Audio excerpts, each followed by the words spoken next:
Antes que nada, agradecerles la invitación. Me siento con mucho honor, con mucha bendición estar aquí. Y siempre para mí es no solamente un privilegio, pero me animan mucho ver comunidades como la de ustedes, comunidades donde las voces son escuchadas, ¿no? Y me hace recordar estas comunidades que son tan cerradas, donde solamente hay un interlocutor enfrente, en un podio, hablando de parte de Dios y la comunidad solamente escucha sin reflexionar, sin participar. Y me da tristeza que sigan existiendo ese tipo de iglesias, pero me siento tan animada ahora que les veo a ustedes compartiendo sin preocuparse que las sillas no están alineadas o que... Y yo creo que eso es lo que a Dios le importa, nuestros corazones, dispuestos a hacer comunidad y no las cosas superficiales. Algunos ya Amén. me conocen. Mi nombre es Nadia Tavera. Yo estoy en proceso de ordenación con la Iglesia Unida de Cristo, United Church of Christ, aquí en el norte de California. Yo uso los pronombres neutrales de género, ella en español, they, them en inglés, y había estado anteriormente por aquí con ustedes el año pasado. Hoy traigo un sermón que le titulé Sanadas, sanados y sanades por gracia.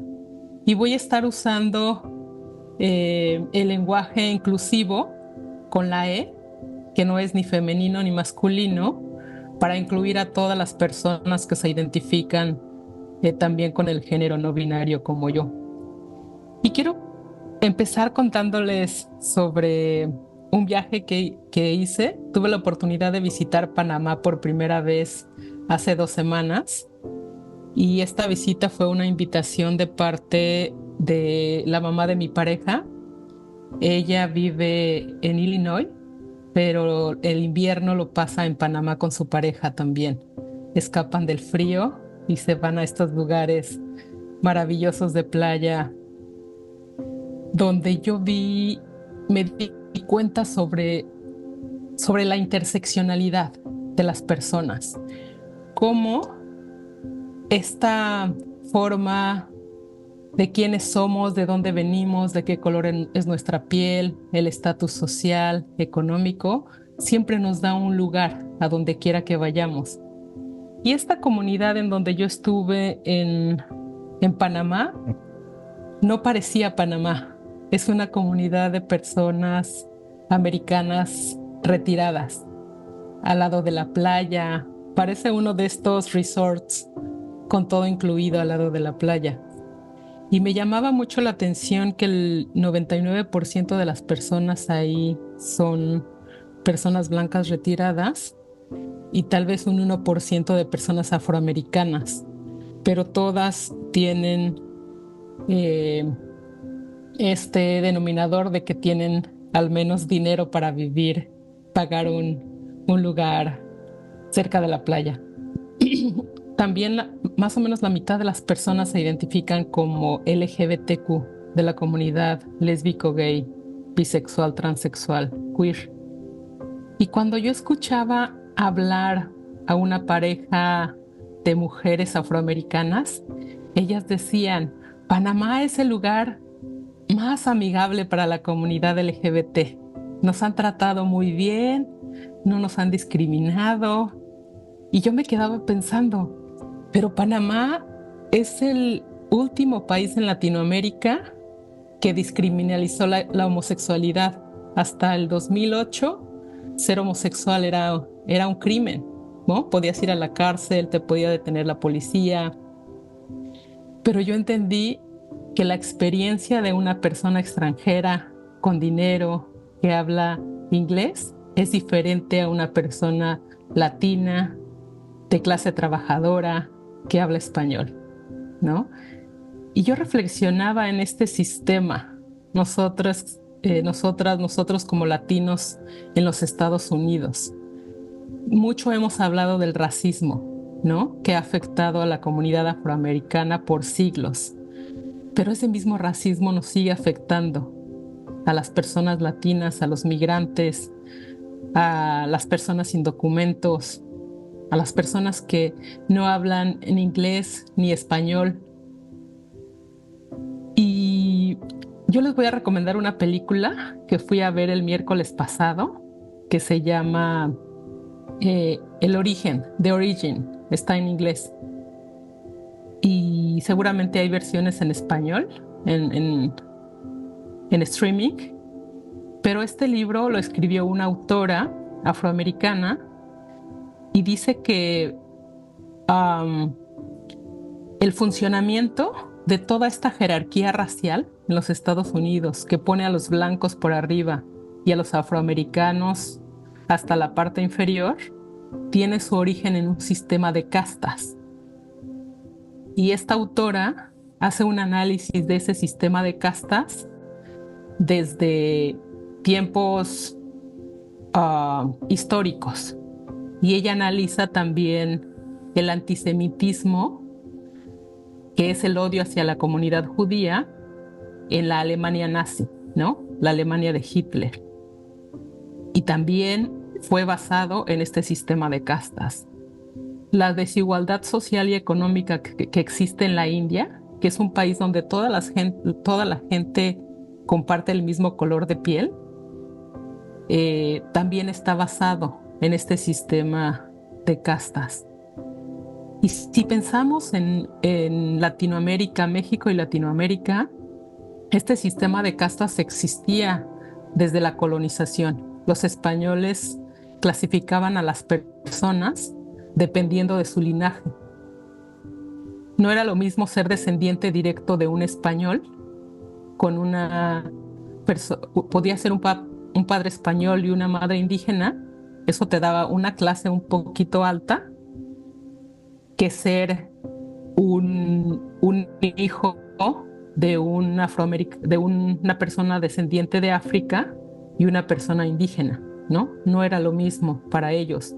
Y toda esta sociedad construida por los españoles definía el nivel de impuestos que había de pagar y los derechos a los que tenía cada persona. Y yo quiero reconocer que este sistema de castas ha permeado hasta nuestros días.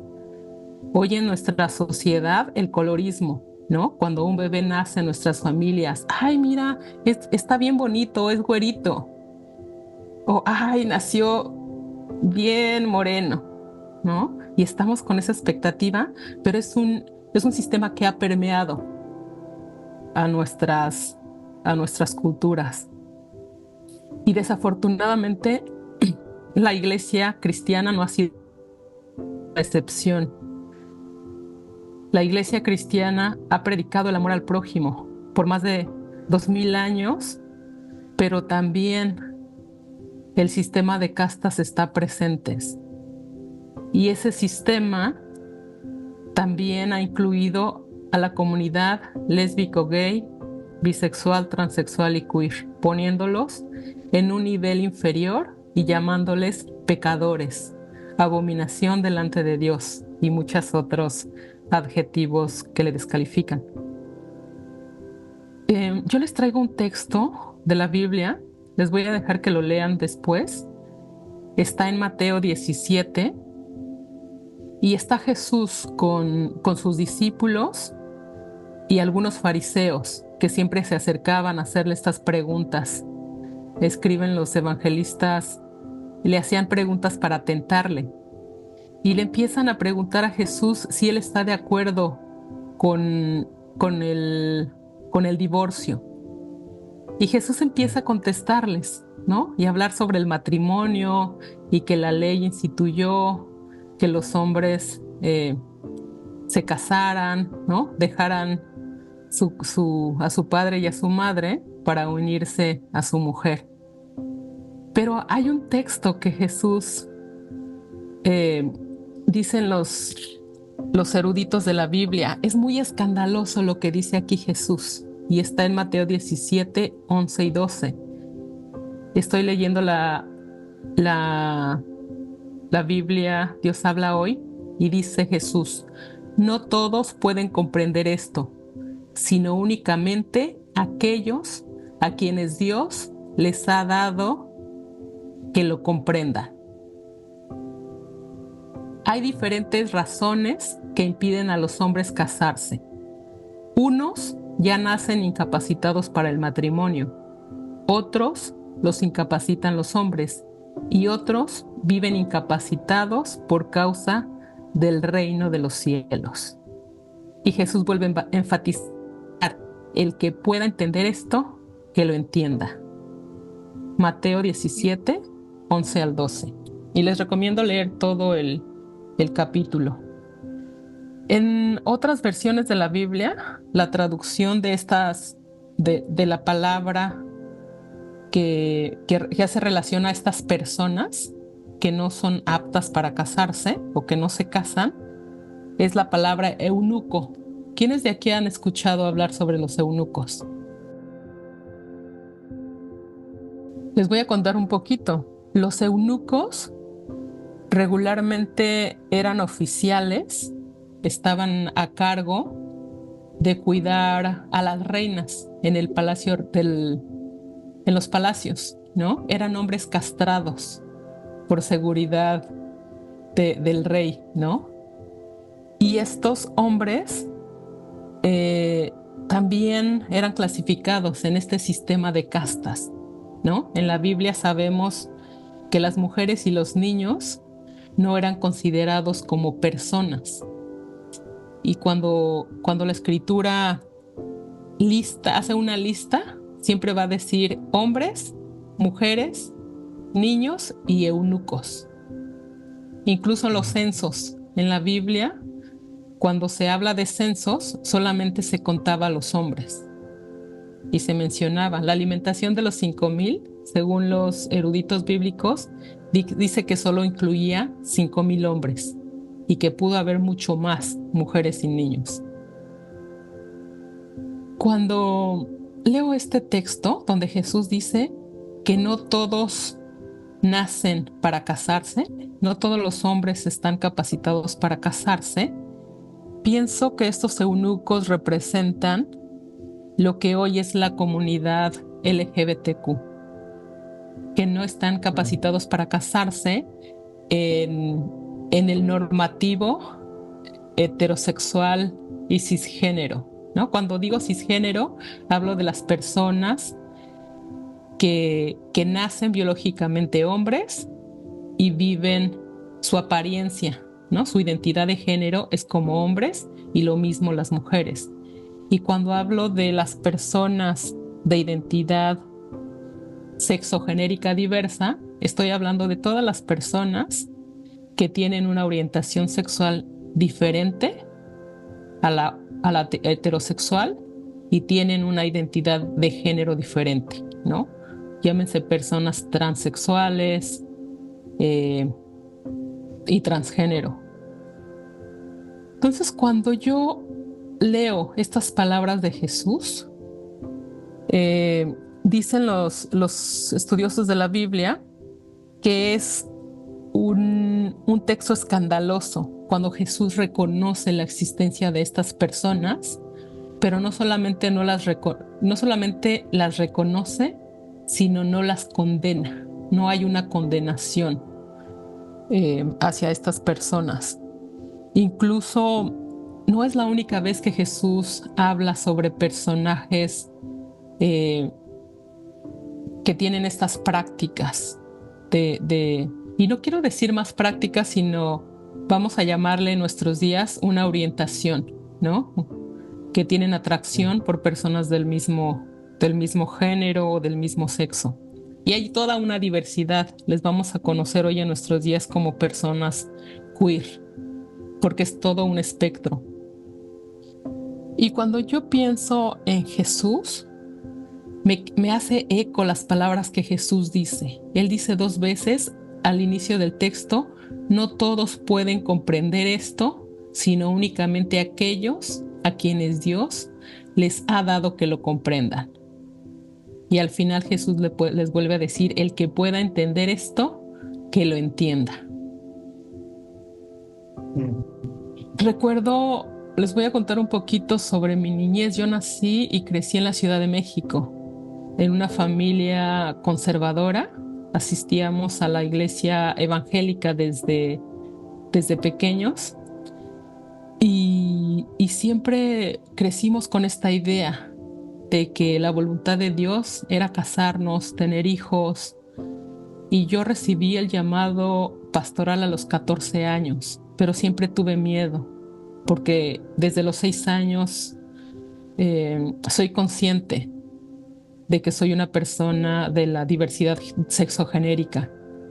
Y con todo este miedo, siempre dije, no puedo servir a Dios, no puedo tener un lugar en el reino de Dios.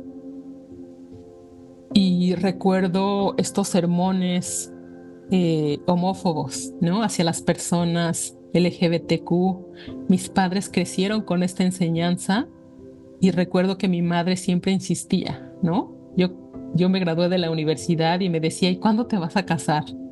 Y yo pensando en desarrollar mi carrera, en otras cosas, y esa presión de cuándo te vas a casar y cuándo vas a tener hijos. Y, y es un daño muy fuerte, ¿no? Que recibimos por tanto rechazo de la iglesia, de la sociedad, de nuestra propia familia, que nos causa heridas, heridas muy profundas, de las que yo todavía estoy sanando. Y por muchos años yo decía, quisiera que mi familia entendiera que no soy una abominación delante de Dios.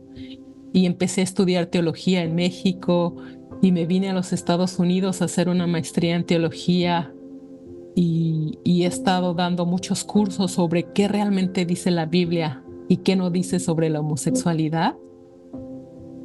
Y he tratado de persuadir a pastores en mi propia familia, ¿no? Tengo tíos pastores con los que he tratado de dialogar y ellos me dicen, no, Dios no acepta a la comunidad LGBT. Y por más de que trato con eh, el conocimiento que Dios me ha permitido adquirir, exégesis bíblica, hermenéutica, um, contextos históricos, ellos me dicen, no, eso no está en la Biblia. Y yo entendí, por fin, que no todos pueden comprender esto, sino únicamente aquellos a quienes Dios les ha dado que comprendan. Y no lo sé si alguna vez lo van a entender, pero entendí que no es mi lucha, que mi lucha es enseñar lo que he aprendido con las personas a las que Dios les ha dado la capacidad, el discernimiento, la sabiduría de poder comprender. Y para mí esto tiene que ver con el amor al prójimo, que es un amor desinteresado, un amor sin juicio. Y yo pensaba cómo la iglesia históricamente ha recapacitado, ¿no? Y regreso al tema del racismo. Por mucho tiempo, la iglesia también apoyó la esclavitud.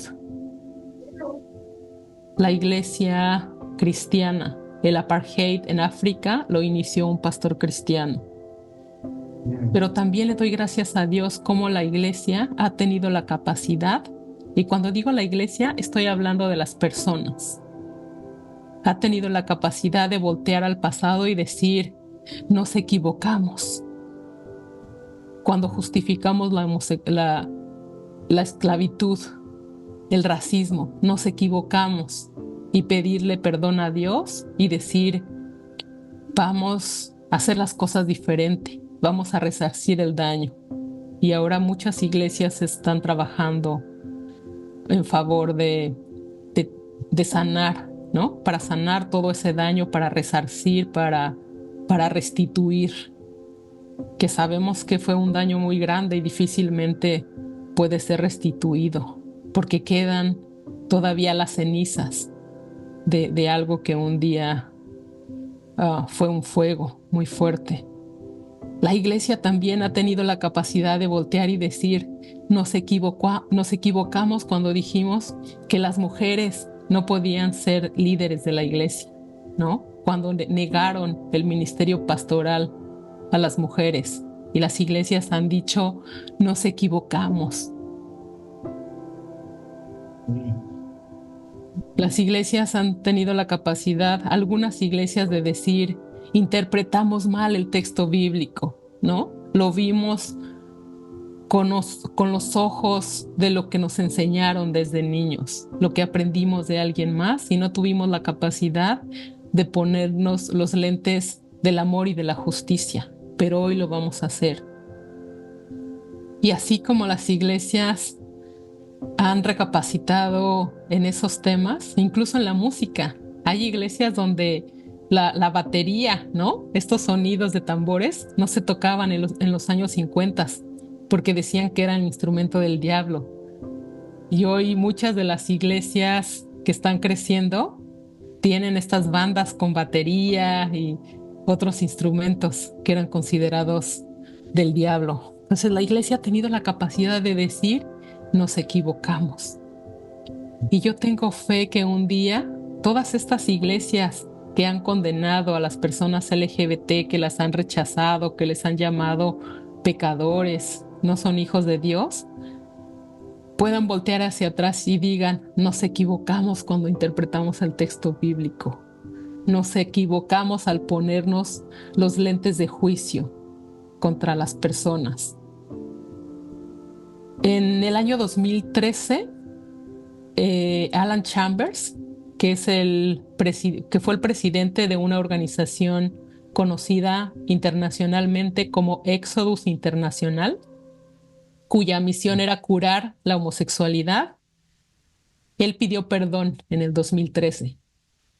Después de que la organización hubiera estado tratando de cambiar homosexuales por más de 35 años.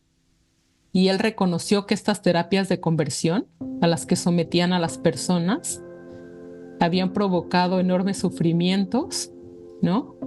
Físicos, psicológicos, y habían llevado muchas personas al suicidio. Él pidió perdón público, ¿no? Dijo que él mismo estuvo convencido de que podía cambiar.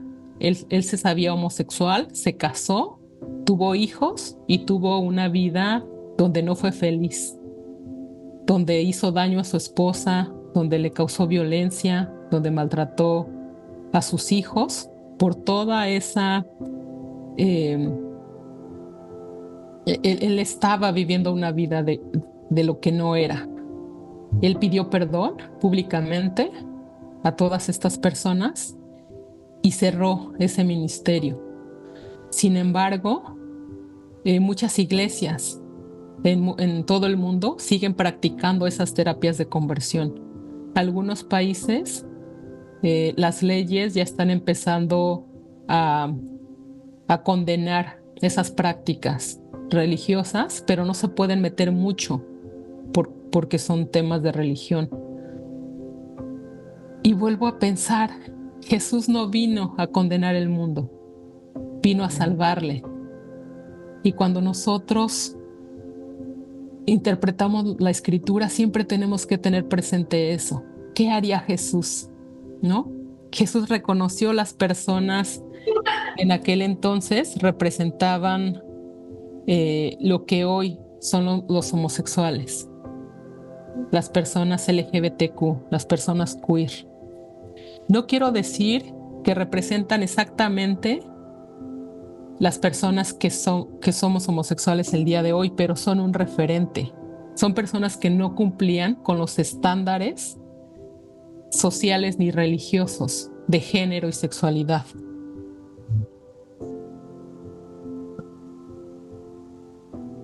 Y quiero terminar hablando sobre esta conexión de cómo los seres humanos hemos creado estos sistemas. Esta autora, les decía, de la película, habla de un sistema de castas, de siempre que ve que el ser humano, yo diría por naturaleza pecaminosa, siempre trata de ver a su prójimo por debajo, ¿no? Hay un sistema que nos enseña, un sistema social, ¿no? Que nos dice, ay, yo voy a salir a la calle vistiendo de esta forma para que la gente me vea que vivo bien, que estoy en un nivel más alto. Oh, voy a decirles a las personas que tengo papeles como inmigrante en Estados Unidos. Eso me pone en una clasificación más alta.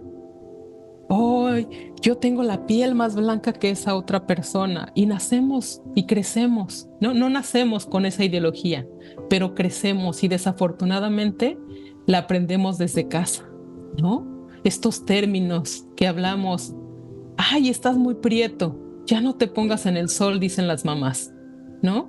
Ponte una gorra o no estés en el sol porque te pones muy prieto. Y no sé si les parece familiar, pero yo lo he escuchado, no solamente en mi familia, en Ah, muchas vale. otras familias, ¿no? Y, no, Yo, no, no, no te oye eso, Lali. y los papás preocupados por los hijos, los pequeños de 3 4 años que quieren jugar a las muñecas con sus hermanas. No puedes jugar con eso. Y palabras despectivas como, no quiero un hijo maricón, ¿no? Prefiero que estuviera muerto a que sea joto. Y todas esas cosas que van permeando, que después se replican generación tras generación, ¿no? Yo entendí que no podía convencer, que no podía persuadir, que no podía hacer entender en razón a muchas personas sobre, sobre el amor de Dios para todos, ¿no? Sobre la homofobia. Pero entendí que puedo educar a mis sobrinos, ¿no? Cuando mis hermanas me permiten que casi siempre soy una persona muy respetada ahora en mi familia y aceptada después de muchos años que mi familia luchó y yo luché contra toda la homofobia que la iglesia había puesto en nuestras mentes y en nuestros corazones. Y ahora yo puedo hablar con mis sobrinos y decirles, tengo una pareja, mujer, y sigo siendo la misma persona que les ama, ¿no? Que respetan, que aman. Y es interesante cómo para ellos es, sí, es normal, lo normalizan, lejos de escuchar un discurso de odio hacia las personas. Porque siempre en las casas es, oh, los homosexuales allá, ¿no? Hay una familia donde hay personas gay y promiscuas y pecadores, pero siempre hay alguien en la familia. Yo no sé si ustedes puedan pensar en alguien en la familia, pero yo quiero, especialmente si son personas cercanas, personas amadas, que ustedes puedan decir la homofobia, el sistema que ha clasificado a las personas, la transfobia, que las ha clasificado como inferiores, como pecadoras, no va a permitir que yo tenga un juicio bueno sobre las personas que respeto, que amo. Y dense la oportunidad. Y si no en su familia, personas cercanas que van a llegar a la iglesia algún día, que van a llegar a vivir al lado de su casa, que pueden ser sus vecinos, ¿no? Que nos quitemos esos lentes de juicio y nos pongamos los lentes de amor y compasión que Jesús siempre se puso al ver a las personas. Entonces, ¿cómo podemos nosotros ponernos esos lentes de Jesús y de construir todo lo que nos ha dicho la teología tradicional, ¿no? Todas estas enseñanzas conservadoras de los homosexuales, ¿no? Son como los leprosos que no se pueden acercar, no tienen un lugar en el reino de los cielos. ¿Cómo poder reconstruir todo eso y ver a las personas con dignidad? Así como nosotras y nosotros y nosotres queremos que en los Estados Unidos nos vean como personas y dejen de criminalizarnos como inmigrantes. Estos discursos de los presidentes republicanos, ¿no? Del presidente anterior que llamaba a los inmigrantes como perros y criminales, decía México y nos manda lo peor. Es ese mismo sistema y nosotros lo replicamos en otras personas. Entonces, cuando yo pienso en este título que ponía mi sermón sobre, sobre sanar,